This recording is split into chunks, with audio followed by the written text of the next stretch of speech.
From the National Newsroom of the Canadian Press, I'm Rob Westgate. One big question on the minds of many Canadians this morning: will the federal government's intervention in a countrywide railway stoppage be successful? The Teamsters Canada Rail Conference says the marathon 9-hour hearing concluded Friday before the Canada Industrial Relations Board. There's been no decision announced so far. The board summoned the union, Canadian National Railway, and Canadian Pacific Kansas City to case management conferences Thursday and then scheduled another meeting with the parties for the following morning.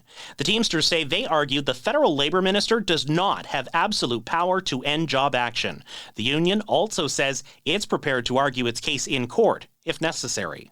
Jason White, The Canadian Press. It is the end of an era. The final print copy of a 145-year-old daily newspaper in St. John's, Newfoundland, will be going out this morning. Starting next week, the Telegram is moving to a weekly print version and daily news will be going online. The head of the union representing workers at the newspaper company says staff found out on Wednesday that 4 of the paper's 13 newsroom positions will be eliminated.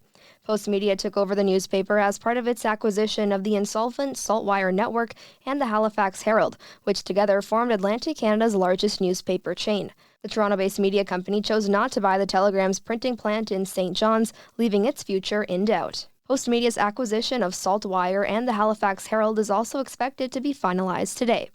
Naira Ahmed, The Canadian Press. The lawyer for a key Freedom Convoy organizer argued in court that the right to free expression takes precedence over the right to enjoy property. That was the gist of the defense's closing arguments for Tamara Leach, who, along with Chris Barber, is facing charges of mischief, intimidation, and counseling others to break the law.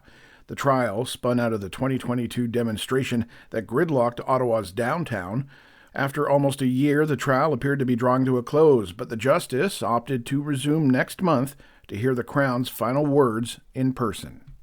Out to the East Coast now, where, in a rare show of bipartisan agreement, Nova Scotia's opposition parties are welcoming the government's planned school lunch program. Education Minister Becky Drouin says the first phase of the Pay What You Can program will be rolled out October 1st, 15th, and 28th, serving more than 75,000 elementary students in 250 schools.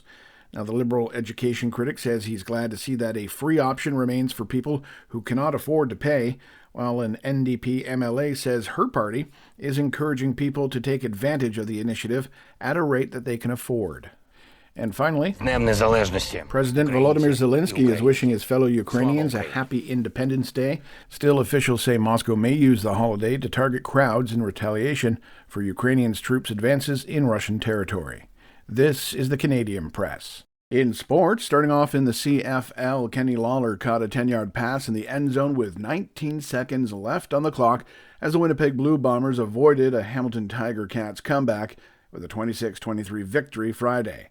Meanwhile, in the MLB, ninth-inning home runs from Joey Loperfido and Addison Barger lifted the Toronto Blue Jays to a 5-4 come-from-behind victory over the visiting Los Angeles Angels. The Halos had scored 4 runs in the second inning off of starter Chris Bassett. Onto the Lynx now. Australian Adam Scott finished with his lowest score of the year at 9 under 63.